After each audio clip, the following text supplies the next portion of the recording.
In this module, we will discuss low weight characters.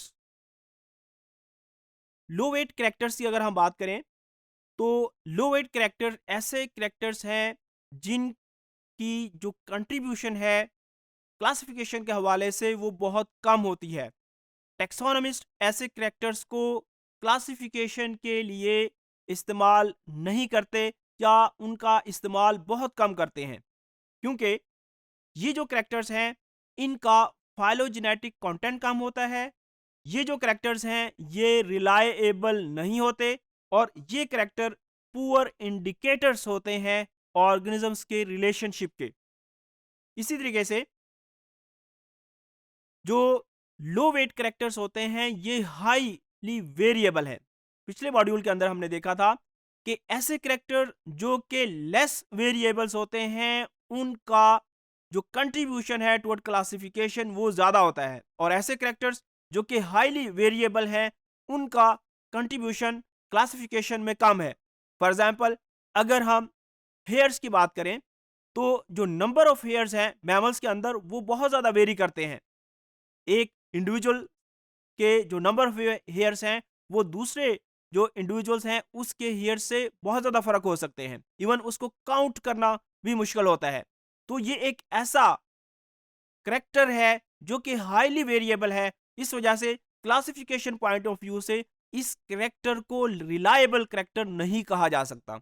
इसी तरीके से अगर हम ब्रांचिंग पैटर्न ऑफ आर्टरीज की बात करें तो ब्रांचिंग पैटर्न ऑफ आर्टरीज जो है ये ना सिर्फ एक इंडिविजुअल से दूसरे इंडिविजुअल के अंदर वेरी करता है, बल्कि with in same individual right और लेफ्ट साइड का जो आर्टरी का ब्रांचिंग पैटर्न है वो डिफरेंट है। तो इसका मतलब है ये जो करेक्टर है ये भी हाईली वेरिएबल करेक्टर है। इस वजह से ऐसे वेरिएबल करेक्टर्स जो है ये क्लासिफिकेशन के अंदर कम हेल्पफुल होते हैं। इस वजह से ये लो वेट करेक्टर्स हैं। इसी तरीके से ऐसे करैक्टर जो मोनोजेनिक है या ओलिगोजेनिक है इनका जो कंट्रीब्यूशन है टुवर्ड आइडेंटिफिकेशन वो भी कम होता है। इसके साथ साथ जो रिग्रेसिव करैक्टर्स हैं यानी ऐसे करैक्टर्स जो वक्त के साथ साथ जिनके अंदर लॉस होता रहता है, रिडक्शन हो रही होती है, ऐसे करैक्टर्स भी लो वेट करैक्टर्स कहलाते हैं। For example, loss of eyes, loss of wings in birds. इसी तरीके से विंग वेन इंसेक्ट्स के अंदर उसके अंदर रिडक्शन होना। इसी तरीके से मैमल्स के जो टीथ हैं उसका लॉस होना या उसके अंदर रिडक्शन होना। इसी तरीके से जो सेगमेंटेड एनिमल्स हैं उसके सेगमेंट के अंदर लॉस होना। कि तमाम कैरेक्टर्स जो हैं लो वेट कैरेक्टर्स हैं, ये बहुत ज़्यादा रिलायबल नहीं हो सकते। इस वजह से टेक्सोनॉमी के अंदर इनकी इंपॉर्टेंस कम है। अब ये जो लॉस है करैक्टर का इसकी बहुत सारी रीजंस हो सकती हैं। इनमें से एक रीजन एनवायरमेंटल कंडीशंस भी हैं।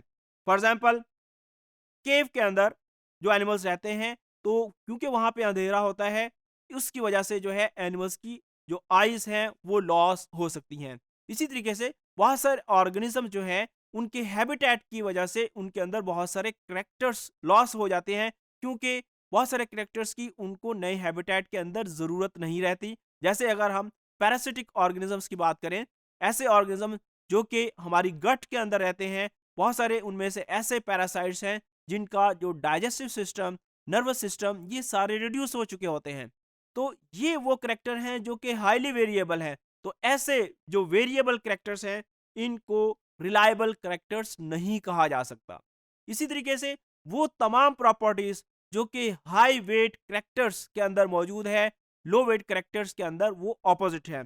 फॉर एग्जांपल, ये कांस्टेंट नहीं है, इनके अंदर वेरिएबिलिटी है, जबकि हाई वेट करैक्टर जो है वो कांस्टेंट थे, उनके अंदर वेरिएबिलिटी कम थी। इसी तरीके से ये कंसिस्टेंट नहीं होते। लो वेट करैक्टर्स जो है ये नॉट कंसिस्टेंट, लेकिन हाई वेट करैक्टर कंसिस्टेंट होते हैं। इसी तरीके से हमने ये देखा था कि जो हाई वेट करैक्टर्स है इकोलॉजिकल शिफ्ट के नतीजे में उनके अंदर चेंज नहीं आता, लेकिन जो लो वेट करैक्टर्स हैं इकोलॉजी के अंदर शिफ्ट के साथ उनके अंदर चेंज आता है। इसी तरीके से जो हाई वेट करैक्टर थे उनके बारे में हमने ये पढ़ा कि वो हाईली कॉम्प्लेक्स हैं, लेकिन जो लो वेट करैक्टर्स होते हैं वो लेस कॉम्प्लेक्स होते हैं। तो जो लेस कॉम्प्लेक्स ऑर्गेनिज्म है इनके फाइलोजेनेटिक कंटेंट्स कम होते हैं, तो लो वेट कैरेक्टर्स की जो कंट्रीब्यूशन है टुवर्ड सिस्टमैटिक्स या क्लासिफिकेशन वो बहुत कम होती है।